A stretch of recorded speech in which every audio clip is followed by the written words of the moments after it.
Salve rapaziada do canal VHD, beleza? Tudo bem com vocês? Meu nome é Vitor Hugo, seja bem-vindo a mais um vídeo do nosso canal. Bom galera, hoje a gente vai falar de um helicóptero muito especial, que ele tem um lugar guardado no meu coração. É um dos helicópteros mais emblemáticos da história da aviação de asa rotativa. Bom, o carinha que a gente vai falar hoje é ele, o Bell Jet Ranger.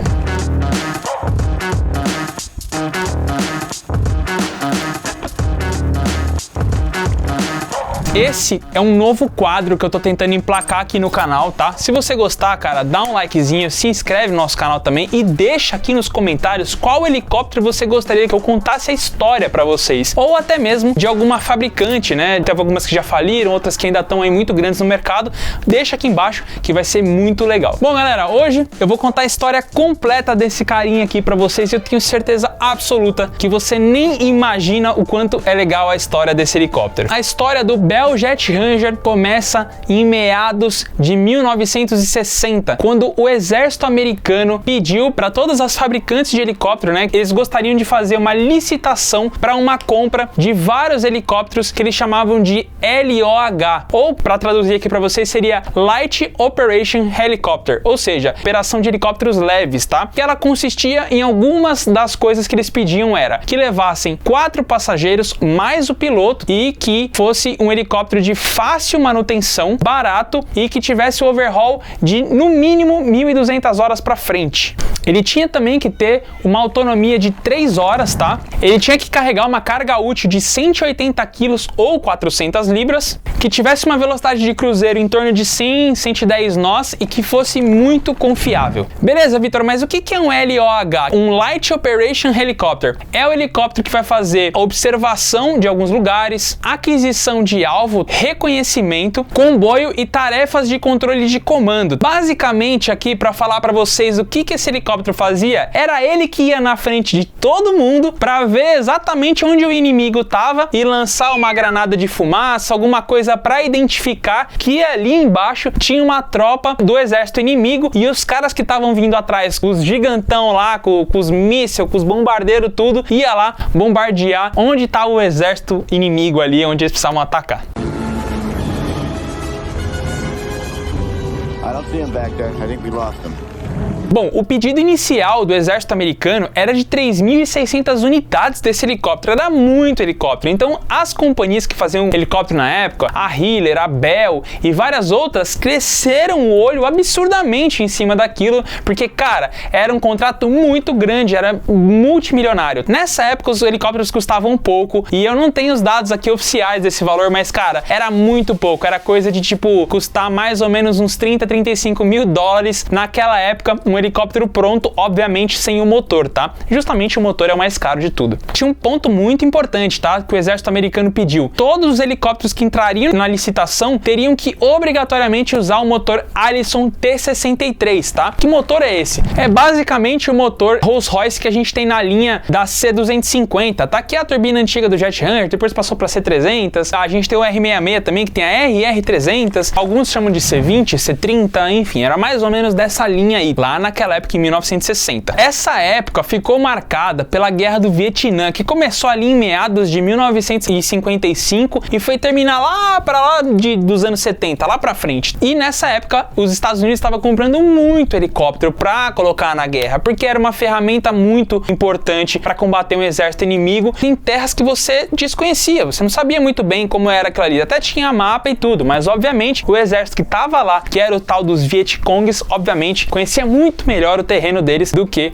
os Estados Unidos. Então o helicóptero nessa época era uma ferramenta muito usual do exército americano. Esses novos LOH iriam substituir helicópteros da Bell e da Hiller que já estavam em operação nesse tipo de missão. Ele ia substituir o Bell OH-135, OH porque era justamente de Observation Helicopter, e o Hiller OH-23 Raven, ou Raven, né? Como eles chamam nos Estados Unidos. Bom, em 1961 o exército americano recebeu 17 propostas de 17 montadoras diferentes. Vou citar alguma delas aqui para vocês: Bell, Boeing, Hiller, que futuramente passou a ser MD, Cessna, Gyrodyne, Hughes, Kaiser, Kaman, McDonnell e mais um monte de outras fabricantes aí que tentaram entrar nessa licitação para entregar um helicóptero. E depois dessas 17 montadoras entregarem, só 3 foram para o final para participar aí dos últimos momentos finais. E quais foram para a final? A Bell com seu projeto 250, mais conhecido como projeto D250, o Hiller Model 1100 e o Hughes 369 Project. Quero que vocês notem aqui o pronunciamento do inglês Joel Santana,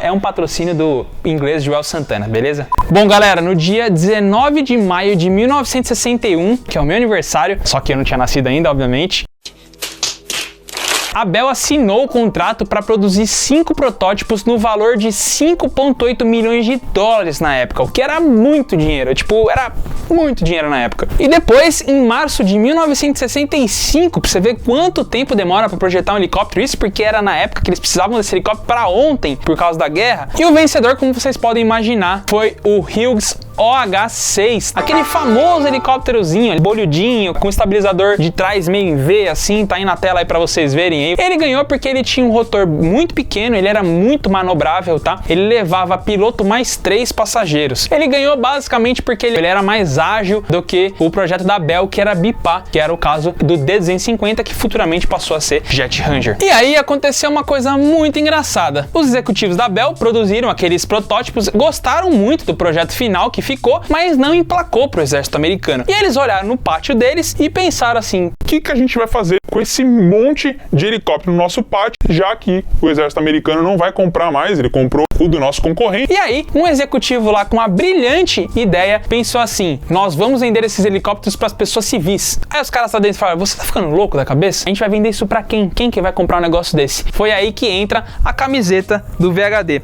Esse foi o slogan que eles começaram a usar. Começou a se tornar um objeto de desejo para os grandes empresários da época, como se fosse uma máquina do tempo. Afinal, quem usava helicóptero era o exército americano. Só que eles tiveram uma grande jogada de empreendedorismo de pensar: pô, vamos começar a passar esses helicópteros para os civis, vender para as pessoas que precisam de otimizar o tempo delas, se deslocar de um lugar para o outro mais rápido. E foi aí que saiu esse desenhozinho aqui. E uma das coisas, eles achavam o Bell Jet Ranger, era uma piada interna dentro da Bell, que eles achavam muito feio. Então eles precisavam fazer algumas adaptações para ele não só ser funcional, já que ele tinha uma performance muito boa, mas também ser bonito. Afinal, as pessoas que iam comprar esses helicópteros iam pagar uma grana por eles e gostariam de ter alguma coisa que fosse mais bonito. Eu, particularmente, eu acho que o Jet Ranger define o que é o helicóptero puramente, entendeu? Né? As pessoas que assistem filme de Hollywood, se você fechar o olho, com certeza vai vir na tua cabeça ou um sapão, um H1 ou um Jet Ranger.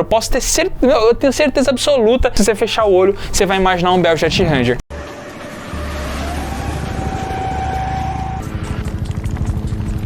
E quem foi designado pela Bell para dar esse tapa visual no Jet Ranger para começar a vender para o âmbito civil foi um cara chamado, o Charles Wilfred Butler, que ele foi o cara que cuidou do design do interior do Concorde. Na época, o presidente da Bell, o Edwin J. Dukayet, nome difícil de falar, mas enfim, era o nome do presidente da Bell na época, ele chamou o Jet Ranger como uma evolução do Bell 47 Ranger. Eu, particularmente, eu acho legal a pegada de ser uma máquina antiga, mas eu não acho que era uma máquina bonita. O Bell 47 teve diversos modelos, tá? Mas a gente, se eu não me engano, teve um Bell 47J, que até hoje ele ainda existe, lá com o pessoal da Helisul. Bom, o Serial Number 01 começou a produção dele em 1965, e o primeiro voo oficial dele foi no dia 10 de janeiro de 1966. Olha a linha do tempo, galera. 1960 começou toda a ideia de fazer e veio vindo até o primeiro voo do Serial Number 01 acontecer dia 10 de janeiro de 66, quase 6 anos depois da ideia inicial. No dia 12 de outubro eles apresentaram o mocap, tá? O mocap nada mais é do que, tipo, imagina uma maquete, só que grandona, do tamanho real.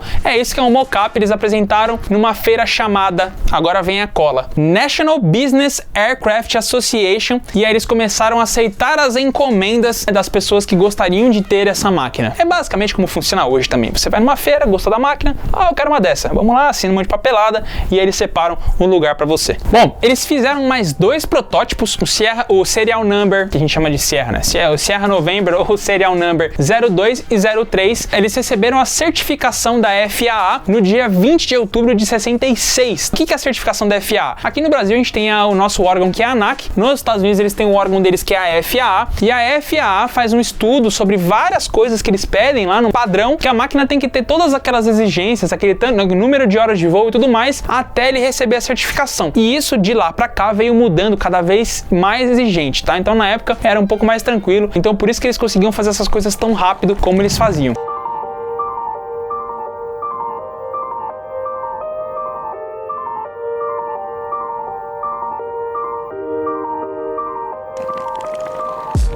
A primeira unidade entregue aconteceu no dia 13 de janeiro de 67. Olha como foi rápido desde que eles apresentaram, desde que eles fizeram o primeiro protótipo até a hora que eles entregaram, chegaram lá embrulhadinho em presente e entregaram para o primeiro dono, entregaram a chave e falaram: olha, tá aqui o seu helicóptero, aqui pra frente você pode voar para onde você quiser e usar ela como uma máquina do tempo na sua vida. E em menos de 9 meses, eles já tinham entregues mais de 100 unidades para diversos empresários e, enfim, donos de aeronave nos Estados Unidos.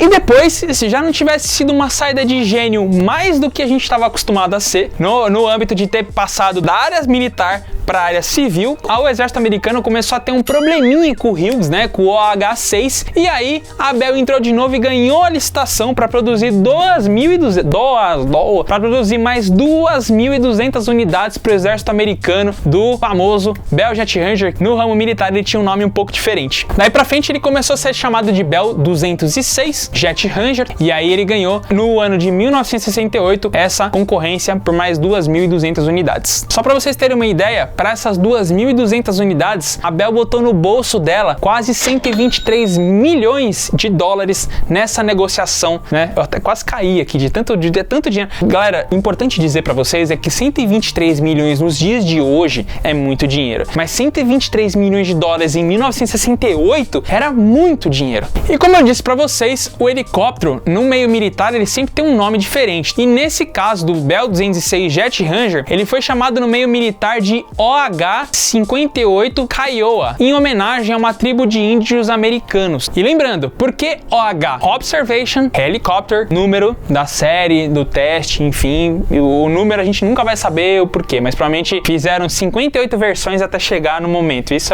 é o mais plausível que tem acontecido. Como vocês podem ver, o Bell Jet Ranger é uma das máquinas de mais sucesso na história da aviação de asas rotativas. Inclusive, esse quadro aqui, meus amigos, se você quiser ter um desse em casa, aqui na descrição tem o link lá do pessoal da Interlakes, que é justamente o pessoal que faz os blueprints dos helicópteros aqui, todos os que eu tenho em casa, e inclusive esse aqui é o pessoal da Interlakes que faz, então tá aqui na descrição, caso você queira comprar um desse, é muito legal. Eu vou fazer em breve uma parede da minha empresa com vários helicópteros desse aqui, entra lá e com certeza você vai gostar bastante de ter um desse em casa. O Bell Jet Ranger teve uma longa história de triunfo, né? Afinal, ele era um projeto tão bom que ele veio desde a década de 60 até 2010, sendo fabricado na linha de montagem até aí, agora recentemente, da nossa breve história aí das asas rotativas, tá? Em dezembro de 2010 foi entregue o último Bell Jet Ranger que estava em linha de produção. Depois disso aí, se você quisesse um Bell Jet Ranger, era até possível que você conseguisse comprar. Ele entrava numa linha especial, era uma coisa mais sobre encomenda, e aí eles pararam de fato de fabricar o Jet Ranger em linha de montagem. Então, se você for ver, o helicóptero é extremamente vitorioso porque ele ficou em linha de montagem por mais de 40 anos e foram vendidas diversas unidades, tanto militar